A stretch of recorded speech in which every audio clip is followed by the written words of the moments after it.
In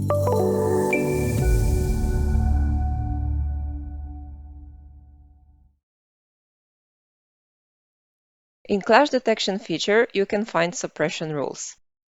They are used by the job to determine clash detections. Normally, rules are applied to tell the job to ignore certain components or elements in the model during clash detection. Let's create the first clash detection job where we will process architectural and mechanical models using references criteria. Go to Rules tab. A number of default rules are set up for every clash job. You can check each rule's description by selecting it. Rules can be turned on and off, and new rules can be created or duplicated. Let's run the first clash check with these default suppression settings. There are 45 clashes detected. Let's run another clash check with the same criteria, but this time we will create a new suppression rule. In the Rules tab, select New. Rule sets can be filtered. There is Original Default option and Suppress Clashes. There are many rules you can choose from. Many of them contain some variables to be set.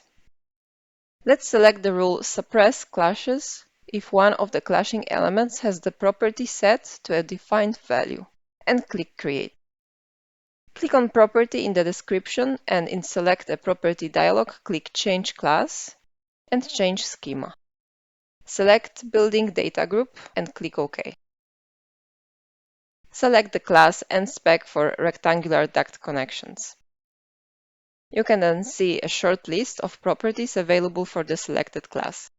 Select Depth and then set the value to 250.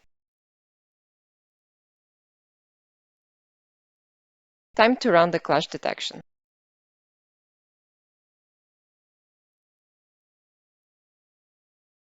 There are 24 clashes now. It confirms that some of the clashes were suppressed and not reported in the final results. In the first clash check, there were these clashes detected between rectangular ducts with the depth of 250 and other elements, and in the second clash, they were ignored. Now, let's create another clash with the same criteria and settings, but this time we will turn on the Suppress Clashes within the same level rule. Click Process. There are only 14 clashes reported now. We can compare the results in the views by checking the elements labels.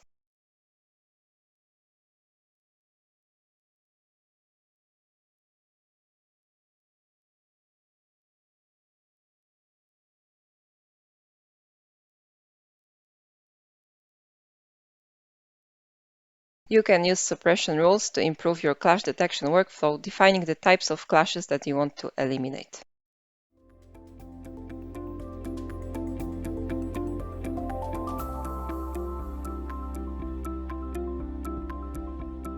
If you found this video helpful, please give it a like. If you want to see more such series, consider subscribing to our channel.